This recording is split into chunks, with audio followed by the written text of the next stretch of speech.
All right, I'm going to show you how to use your protractor.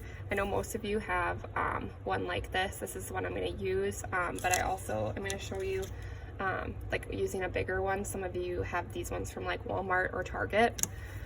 First, so let's say we want to find the angle measure of this angle. Okay, notice on your protractor you have this little middle part. This is where your vertex of your angle goes. So I'm going to line it up that center point, and then I'm going to make sure that the line is going right with the ray here at the bottom. So this is at 0 degrees, this ray. And then I'm going to look up here, and I notice that my angle measure is about 35 degrees, or if you're looking at the obtuse angles, it would be about 145 degrees. Now you have to use some common sense here. Obviously this is not an obtuse angle, okay, so this would be 35-degree angle. If you are using a bigger protractor like this one, the same thing works, okay? Make sure it lines up at 0 degrees, this first ray. Okay, notice that I'm not lined up at the bottom of the protractor, I'm lined up with my vertex and 0 degrees. Now notice that it's kind of hard to see exactly where it lines up.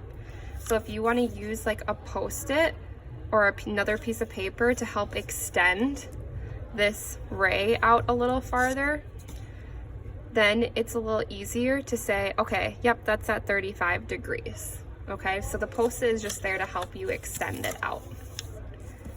Let's do an obtuse one. So same thing. Okay, I'm going to use my smaller one just because it's a little easier for me to use right now. I'm going to line up my vertex at the middle and make sure that my first ray is at 0 degrees. Now I notice that this doesn't exactly go to the end, so I'm actually going to use my Post-it for this one as well to help me extend it. So I'm going to reline it up again, and it looks like it falls at about 37 degrees, or that would be about 143-ish. Okay, so obviously it's an obtuse angle, so that would mean it'd have to be 143. Now, I kind of said 143, it could have been 142. Okay, as long as you're in like a couple, like 2-3 degrees, that's fine, but if you're off by like 5 or 6, that's kind of a lot. So just as long as you're close. Now if you have to create an angle measure, let's say they want you to create an angle of 50 degrees. The first thing that I do is I draw one ray just straight with my vertex. Okay, and then I line it up just like I did up here with these ones. My vertex, and it's straight at 0. And then I go and I mark right at 50 degrees.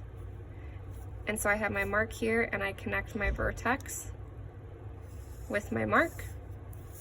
And if you want to double check it, you can reline it up, and yep, it's right at 50 degrees. Okay, so same would go for an obtuse angle. Let's say they want 120 degrees. Okay, I always draw a ray with a vertex to start. Line it up, mark it at 120. And then I connect my vertex with my mark. So that would be 120 degrees.